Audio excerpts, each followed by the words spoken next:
tudo fica no automático. A pessoa te faz o pedido, você faz, segundos. Você faz toda aquela análise e responde. Você fala, nossa, e quanto mais você vai praticando isso, mais no automático vai fazendo. Porque hoje, o automático de vocês pode ser o emocional. A pessoa te faz um pedido, você vai lá para aquelas causas que eu falei na aula passada, você vai para a culpa, você vai para a dúvida, você vai para as histórias que você já viveu, e aí você responde aquilo. Você vai para o gatilho que as pessoas fazem, porque existem vários gatilhos. E aí você acaba dizendo sim quando você gostaria de dizer não.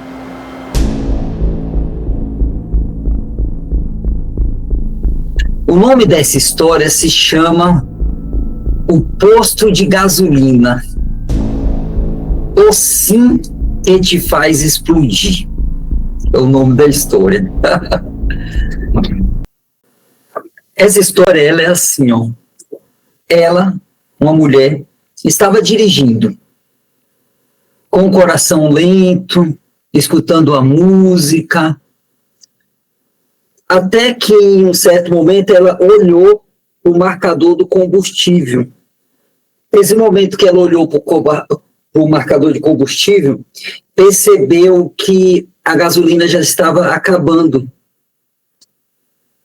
E, claro, né, naquele momento, ela nem imaginava que ia passar por uma situação que ia marcar muito a vida dela. Mas, enfim, ela seguiu, parou num posto de gasolina e era meio-dia nesse momento. O céu estava claro, sabe aquele calor do meio-dia, todo mundo se movimentando, ela estava sentindo um pouco de fome, mas aí, até aí, tudo normal, como muitas vezes na sua vida. Você está levando sua vida normal, Cleusa, Andreia, seguindo a rotina, Beatriz, assim como essa pessoa. E aí as situações vêm de repente. E quando você percebe, você já tomou uma decisão, você já disse um sim.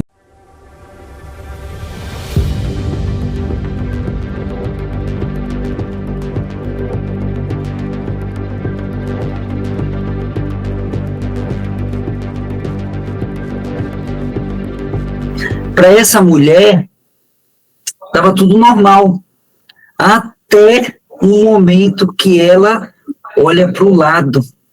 Quando ela olha para o lado, aí vai mudar tudo a história. É muito rápido, né? Um olhar, um pedido, um acontecimento, e aí você, daqui a pouco, quando você percebe, você está dizendo sim para uma situação. Foi o que aconteceu com essa mulher. Quando ela olha para o lado, ela vê um carro estacionado, e desse carro desce um homem, por volta dos 40, 45 anos, e esse homem estava com um bebê no colo, se destacava, né? Era visível aquele bebê no colo. E o indivíduo faz o rosto de preocupado, se aproxima dela, e aí vem com aquela história, Rosângela. Que moça, que vergonha te pedir isso. Olha lá o pedido. Que vergonha te pedir isso. Mas acabou a gasolina do meu carro. Você poderia me ajudar colocando gasolina para mim? Lembrando que ele está com um bebê no colo. E aí, claro, né?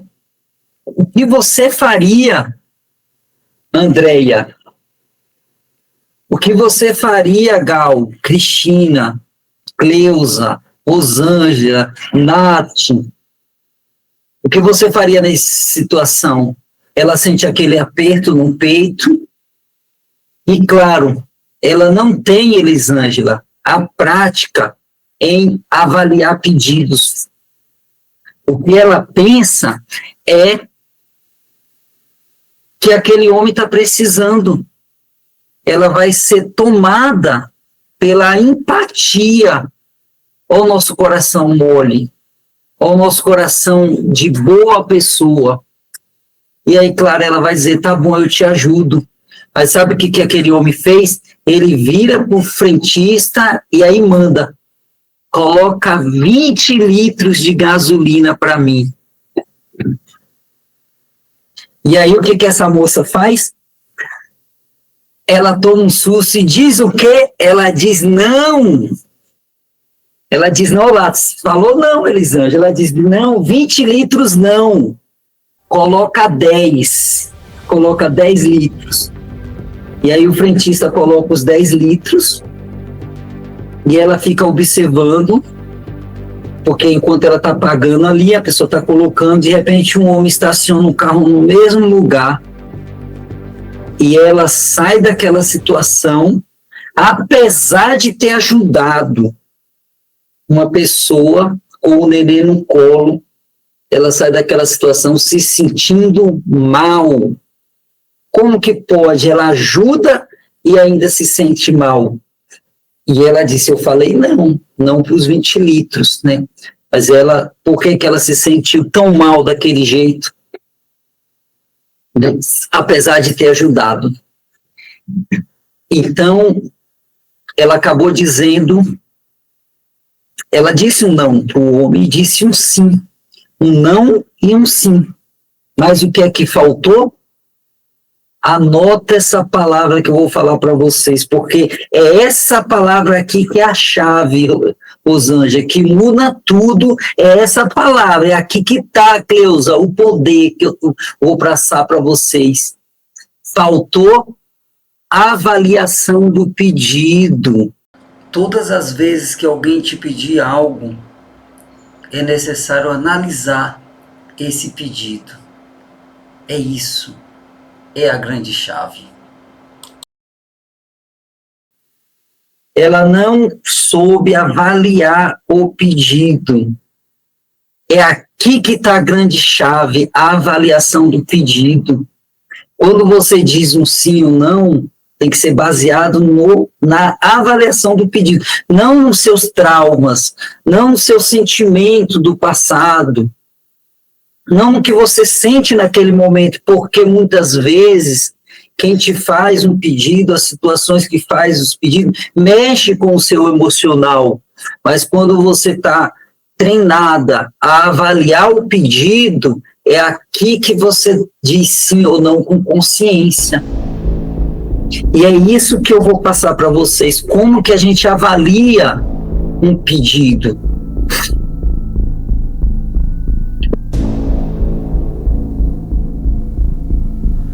Ela não avaliou o pedido. Bom, essa é a primeira história. Eu vou contar duas para vocês para trazer um contexto diferente.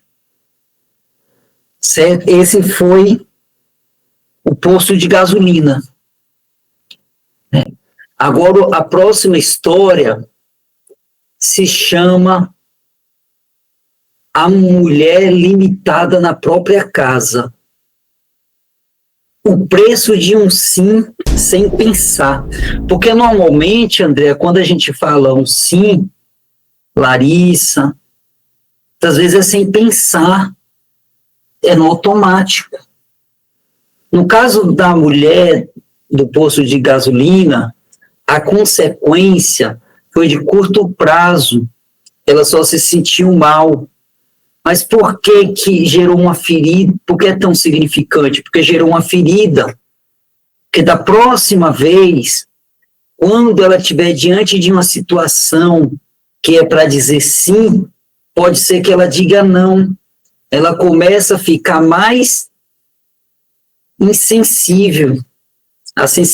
Aquela situação do posto de gasolina faz ela perder a sensibilidade de repente, diante de uma situação que é para ela ajudar, que é para ela dizer sim, ela vai lembrar daquele homem do posto de gasolina e ela fala não. E algo que ela poderia dizer sim. Apesar da consequência ser de curto prazo, assim, passou, mas gerou uma ferida forte nela. Agora, eu vou falar de uma mulher que gerou uma consequência de longo prazo, não só uma ferida, mas foi gerando a consequência. Essa história ela é mais rápida, mas também muito significativa. A história começa assim. Vamos para a história, essa segunda história. Eu quero que vocês prestem atenção e fiquem pensando assim, o que você faria se você estivesse no lugar dela? Uma curiosidade incrível de saber. Então, antes de eu entrar na segunda história, deixa eu perguntar para uma pessoa aqui, em um tipo de sorteio. Se fosse você, no caso da mulher do posto de gasolina, o que você faria? Vou escolher Beatriz. O que você faria, Beatriz, se fosse você? Olha, Elvio, eu acho que eu cederia, colocaria um limite, eu acho, porque eu olharia para o bebê. O problema é o bebê ali. Se fosse um homem só pedindo a gasolina, eu já acho que falaria não. Pensando, esse cara está querendo colocar gasolina na minha conta. Mas olhando para o bebê, a gente fica mesmo, né? Eu ficaria comovida e talvez ajudasse com um pouco. Talvez. Eu acho que em tempos anteriores, mas eu já revi esse sim e não a partir da outra aula que você já deu. Mas eu acho que eu ajudaria com um pouco, pensando no bebê. Tem sentido baseado na aula anterior, porque você utilizou a palavra limite. Na aula anterior, a gente associou muito não com o limite. Então, a Beatriz fala, eu ajudaria, mas eu colocaria o limite. Então, é isso mesmo, tem todo sentido. Então, vamos para a próxima história.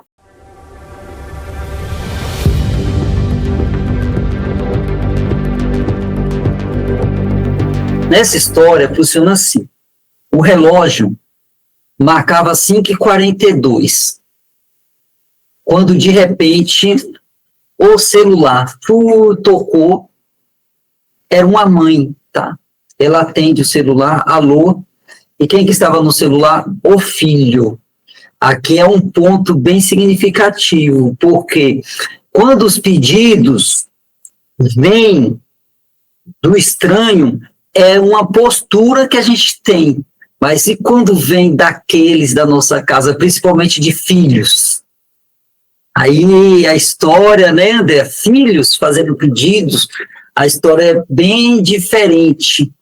Então, ela atende o telefone, essa mulher ela trabalhava em 2 empregos, saía de manhã às 6 horas e chegava às 7h30 da noite. Então, ela era divorciada, já vivia na casa sozinha, mas tinha toda uma rotina. Saía às 6 horas da manhã, chegava às 7h30, trabalhava no emprego até 12h30 e depois iria para o outro. Então, o telefone toca, e aí quando o coração já bate, né? Imagina, 6 horas da manhã, o filho no celular, isso já saiu do normal. Então ela respira fundo e pergunta, oi filho, o que é que aconteceu? Ele rapidamente fala, mãe, eu estou aqui embaixo, na frente da sua casa. E aí ela fala, o que será que aconteceu? Ela vai até lá, abre a casa, e aí logo de cara ela percebe que ele está com a namorada do lado. E ela fica curiosa, o que foi que aconteceu? Ela já engole seco, né? A gente já engole seco. E finalmente ele fala, mãe, a gente vai ter um bebê. A namorada estava grávida. Ela sente o coração bater, tipo, tá, é um motivo de alegria, mas o que isso tem a ver com ele estar na porta da casa dela às 6 horas da manhã? Isso está fora do normal. E aí ele fala que precisa ficar na casa dela pelo menos por 1 ano, porque a mãe da menina expulsou ela de casa, a menina não tem aonde ficar e, na verdade, ele já estava desempregado há 3 meses e não vinha pagando um aluguel onde ele morava. Então, ele precisaria mudar para a casa dela pelo menos por 1 ano. E aí, o que a mãe poderia fazer com um pedido desse?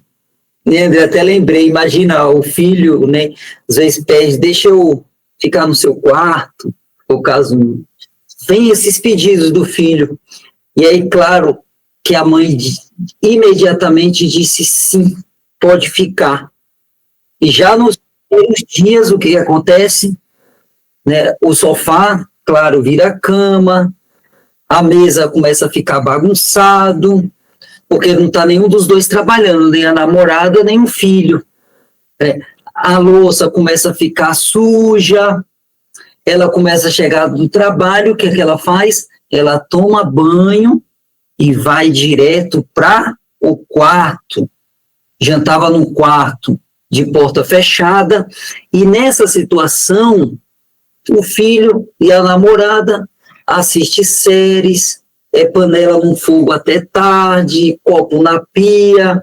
A casa dessa mulher, então, vira a casa de outras pessoas, né, do filho e da namorada. E o quarto, ela morava, um refúgio, um tipo de prisão ao mesmo tempo. Inclusive, ela conta a história real, tá, gente? A história real, né? Ela um dia conta que chegou em casa, viu cheiro de comida boa, tava um cheiro, mas não tinham deixado nada para ela. Eles fizeram uma comida com o que ela comprou, mas nem chocolates escondidos. Então ela começa a ficar refém na própria casa.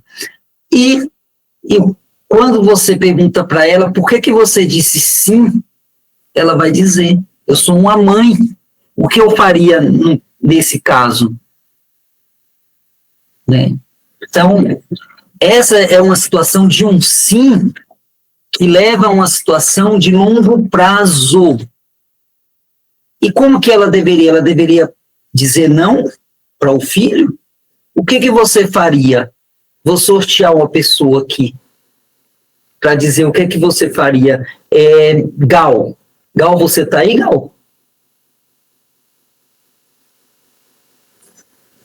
Bom dia, eu tô. O que você faria se fosse você? É uma situação bem complicada, né? A gente já tem dificuldade em dizer não, ainda mais para um filho. No primeiro momento, também aceitaria, né? Assim como essa pessoa fez, mas diante assim os ocorridos, com certeza eu chamaria meu filho e conversaria com ele, né? Para expor essas dificuldades de chegar, a casa não está em ordem, de não ter uma comida, não ter deixado alguma coisa, deles participarem, colaborarem de alguma forma, né? Já que não conseguem no financeiro. Sim. Depois você tentaria colocar um limite. Por que eu trago essas duas histórias para vocês, gente? Porque quando a gente fala de dizer sim ou não, muitas vezes a gente pensa que é fácil, mas existem situações, Rosângelas, que é muito difícil você falar um não. É muito difícil. Tem situações que você fala, mas outras que você se sente presa. Eu trouxe na aula passada aquela situação da mulher com o vendedor, que o vendedor foi bem legal, estava vendendo um carro e ela ficou meio sem jeito de dizer sim ou não. E aí ela fala não, pronto, resolveu, mas tem situações que não, que é mais difícil você falar um não. E são várias situações que vão aparecendo. Se eu pedir para vocês contar histórias, vocês vão ter. Uma terceira história foi uma pessoa que conheceu alguém por um relacionamento.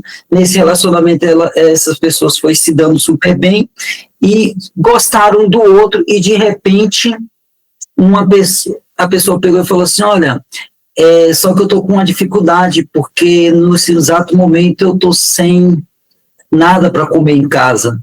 E aí essa pessoa disse: olha, dinheiro eu não dou. Aqui é interessante, já passo para você, tá, Neuza? Que ele diz: dinheiro eu não dou porque ele já está usando um princípio. Ele tem um princípio: dinheiro eu não dou. Mas ele falou assim: mas eu vou na minha casa comprar algumas coisas para mim, então eu compro coisas para você também, alimentos para você. Foi lá e comprou. Só que ele não disse um não para essa pessoa, ele disse, eu não dou dinheiro, mas fugiu da rotina. Ele não ia no mercado comprar as coisas para ele naquele momento, mas ele foi e comprou coisas para ele naquele momento e comprou para ela. E foi um pedido fora do contexto. Eles tinham se encontrado para relacionamento, para se conhecer, e de repente a pessoa faz um pedido fora de contexto. Aqui que vem também. Quando um pedido é feito fora de contexto, normalmente esse pedido merece um não. Mas aí, claro, é a habilidade que você vai ter de analisar o pedido.